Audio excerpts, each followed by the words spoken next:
Hi, and welcome to John's Maths book. In this video, we're going to be looking at the relationship between the moduli and arguments in the division of complex numbers. If you like the video, then please hit the like button, and I'd be delighted and honoured if you'd subscribe to the channel.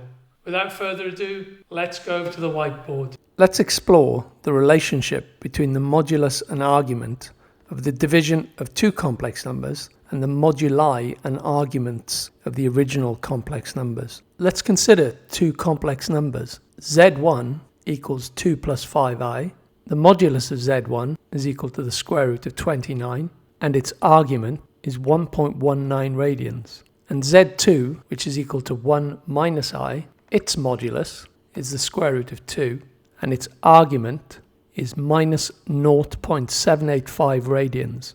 Now let's divide complex number Z1 by complex number Z2 to give a new complex number, Z3.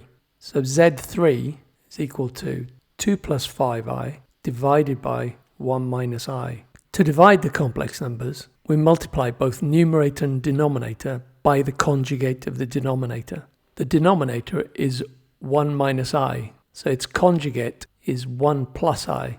So we multiply both numerator and denominator by 1 plus I. Expanding out the numerator, we have 2 plus 2i plus 5i plus 5i squared. And that's divided by the denominator, which is 1 plus I minus I squared. Simplifying this, we get Z3 is equal to minus 3 divided by 2 plus 7 divided by 2i. I've now plotted Z3 on the Argand diagram. As you can see, it's negative 1.5 units on the real axis and positive 3.5 units on the imaginary axis. The blue line on the Argand diagram represents Z3. The modulus of Z3 is the length of the blue line. We can use Pythagoras to calculate the modulus of Z3.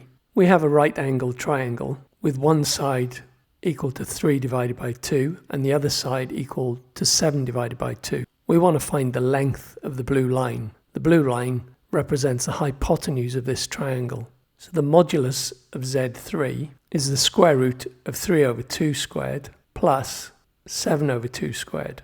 This is equal to the square root of 58 divided by 2. We can see that this is the same as if we divide the modulus of Z1 by the modulus of Z2. This gives the square root of 29 divided by the square root of 2. If we rationalize the denominator by multiplying both numerator and denominator by the square root of 2, we get a value of the square root of 58 divided by 2. This illustrates a general rule. When dividing complex numbers, the modulus of the quotient is equal to the quotient of the moduli. The argument of Z3 is the angle it makes with the positive real axis on the Argand diagram. So its argument is the angle theta, shown here.